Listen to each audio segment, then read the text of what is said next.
Ele foi ungido rei, enquanto ainda cheirava a campo e lã de ovelha. Davi entrou na história como um jovem destemido, que enfrentou um gigante com apenas uma funda e 5 pedras. Mas sua verdadeira batalha não foi contra Golias, foi contra seu próprio coração. Como um homem chamado segundo o coração de Deus cometeu adultério, conspiração e homicídio. Como o maior rei de Israel, cujos salmos ainda confortam milhões, pôde afundar em tal degradação moral? E o mais impressionante, como alguém com tamanhas falhas ainda é celebrado como paradigma do arrependimento. Hoje desvendaremos a complexa jornada de Davi, o rei poeta guerreiro, e revelaremos por que sua história contém a mais poderosa mensagem sobre graça, arrependimento e restauração que a humanidade já ouviu. A ascensão de Davi começa em Belém, onde era o mais novo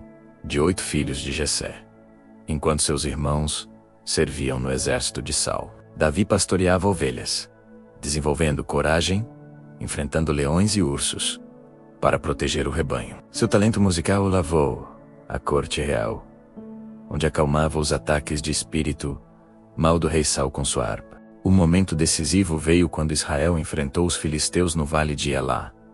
Golias, o gigante, de quase 3 metros de altura, desafiava Israel por 40 dias. Davi, levando provisões aos irmãos, ouviu o desafio. Indignado com a afronta ao Deus de Israel, ofereceu-se para enfrentá-lo. Rejeitando a armadura de Saul, escolheu suas armas de pastor, uma funda e 5 pedras lisas do ribeiro. Sua declaração de fé ecoou: Tu vens a mim com espada, com lança e com escudo. Eu, porém, vou a ti em nome do Senhor dos Exércitos. A pedra atingiu a testa de Golias, e o gigante caiu. Davi decapitou com sua própria espada. A fama de Davi gerou ciúme mortal em Saul, as mulheres dançando e cantando. Saul matou seus milhares, mas Davi seus 10 milhares. Saul tentou motelô com uma lança, enquanto Davi tocava a harpa. Davi fugiu, iniciando anos como fugitivo. Nesse período, formou seus homens valorosos, cerca de 600 homens em situação de necessidade, endividados ou descontentes, que se tornariam a elite de seu exército. Em 2 oportunidades, poupou a vida de Saul, quando poderia tê-lo matado. Demonstrando integridade: Não estenderei minha mão contra o ungido do Senhor. Após a morte de Saul e Jonatas em Gilboa, Davi foi ungido rei de Judá, em Hebrom. 7 anos depois, todas as tribos o reconheceram como rei. Conquistou Jerusalém dos jebuseus, estabelecendo-a como capital política e religiosa. Trouxe a Arca da Aliança com grande celebração, dançando com todas as suas forças diante do Senhor. Deus fez uma aliança eterna com Davi, através do profeta Natã. Tua casa e teu reino serão firmados para sempre diante de ti. Teu trono será estabelecido para sempre. Davi desejava construir um templo para Deus, mas foi proibido, porque era homem de guerra.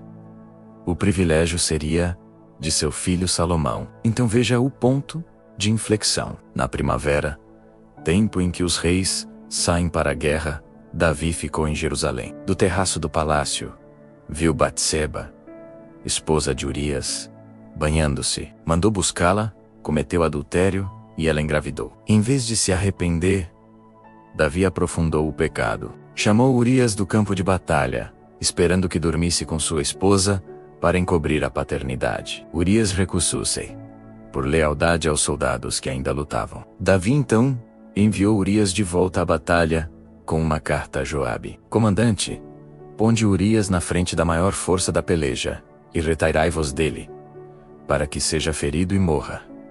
O plano funcionou. Urias morreu. Davi casou-se com Batseba. Parecia o crime perfeito, menos até que Natã, o profeta, apresentou-se com uma parábola.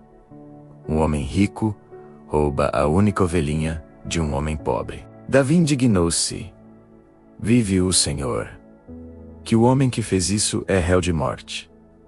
Natã apontou: Tu és este homem. As consequências foram devastadoras. Nate, anúncio a espada não se apartará da tua casa. O filho do adultério morreu, apesar do jejum e oração intensa de Davi por 7 dias. Mas do arrependimento nasceu o Salmo 51, o maior cântico de contrição da história. Cria em mim, ó Deus, um coração puro. As profecias cumpriram-se tragicamente. Aminon, filho de Davi, estuprou sua mulher Tamar. Absalão, irmão de Tamar, vingou-se matando Aminon após 2 anos. Fugiu, foi trazido de volta por Joabe, mas planejou usurpar o trono. Conquistou o coração do povo, rebelou-se, e Davi fugiu de Jerusalém, subindo o Monte das Oliveiras chorando. No exílio forçado, Davi demonstrou humildade extraordinária. Quando Simei o amaldiçoou e atirou pedras, Davi disse: deixai-o amaldiçoar, pois o Senhor lhe disse. Quando um soldado sugeriu matar Sauli de remanescente, Davi protegeu. Quando seus homens queriam matar um homem que lhe trouxera suprimentos, ele interveio. A batalha final entre as forças de Davi e de Absalão ocorreu na floresta de Efraim. Absalão, com sua famosa cabeleira, ficou preso pelos cabelos nos galhos de uma árvore. Joabe, contra as ordens expressas de Davi, tratai com brandura o jovem Absalão, matou-o com 3 dardos no coração. A reação de Davi ao saber da morte é uma das cenas mais comoventes da Bíblia. Meu filho Absalão, meu filho Absalão, quem me dera que eu morrera por ti, Absalão, meu filho, meu filho. O luto quase lhe custou o apoio dos soldados vitoriosos. Davi restaurou seu reinado, mas as consequências continuaram. Uma fome de 3 anos revelou que Saul havia quebrado um juramento com os gibeonitas. 7 descendentes de Saul foram executados. Davi honrou sua aliança com Jonatas, protegendo Mefibosete, seu filho aleijado. No fim da vida, Davi preparou materiais para o templo que Salomão construiria. Seu último ato foi ungir Salomão rei, assegurando uma transição pacífica. Morreu após reinar 40 anos, cheio de dias, riquezas e glória.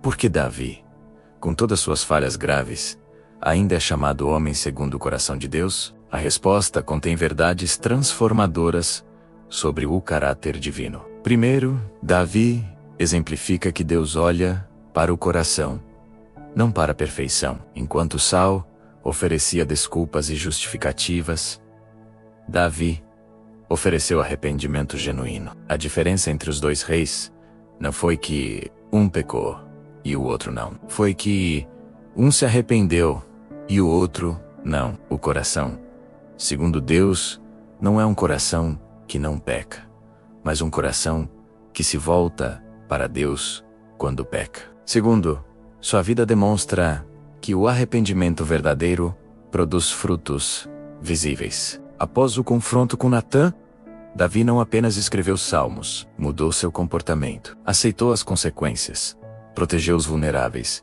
e buscou restaurar o que havia quebrado. O verdadeiro arrependimento não é apenas remorso, mas mudança de direção. Terceiro, Davi mostra que a graça de Deus é maior que nossos maiores fracassos. O adultério e o homicídio deveriam desqualificar-lo permanentemente.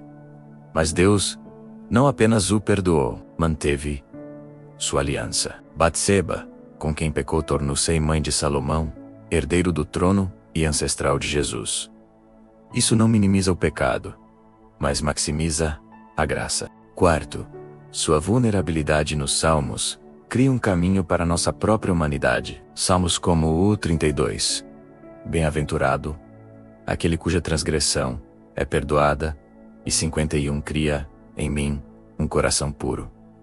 Permitem que encontremos Deus em nossa fraqueza. Davi nos ensina a levar nossa vergonha a Deus, não escondê-la dele. Quinto, Davi personifica o conceito de redenção de histórias quebradas. Sua família era disfuncional. Adultério, estupro, assassinato, rebelião. Mas dessa linha quebrada viria o Messias. Deus não apenas redime indivíduos, redime genealogias inteiras. Sexto, sua vida aponta para um rei maior. A aliança davídica teu trono será estabelecido para sempre. Encontrou seu cumprimento definitivo em Jesus, o Filho de Davi. Enquanto Davi conquistou Jerusalém, Jesus conquistou o pecado. Enquanto Davi escreveu salmos sobre o Messias, Jesus é o Messias cantado nos salmos. Finalmente, Davi nos ensina sobre liderança autêntica. Um líder não é aquele que não falha, mas aquele que, ao falhar, assume responsabilidade. Seu exemplo contrasta fortemente com lideranças contemporâneas que negam, minimizam ou transferem culpa. A história de Davi termina com esperança, não porque ele foi perfeito, mas porque seu Deus é fiel. As últimas palavras registradas de Davi são um cântico de gratidão. Não é assim a minha casa para com Deus, pois estabeleceu comigo uma aliança eterna. Ele morreu confiando não em sua própria justiça, mas na fidelidade divina. Por isso Davi permanece relevante. Ele representa cada um de nós, em nosso melhor e pior. Mostra que podemos ser ao mesmo tempo heróis e falhos, vencedores e vulneráveis, reais e arrependidos. Sua vida é um testemunho eterno de que Deus não procura pessoas perfeitas, mas corações que o buscam com inteireza mesmo quando essa inteireza inclui histórias despedaçadas que só Ele pode remendar. Davi, o pastor-rei, nos deixa este legado.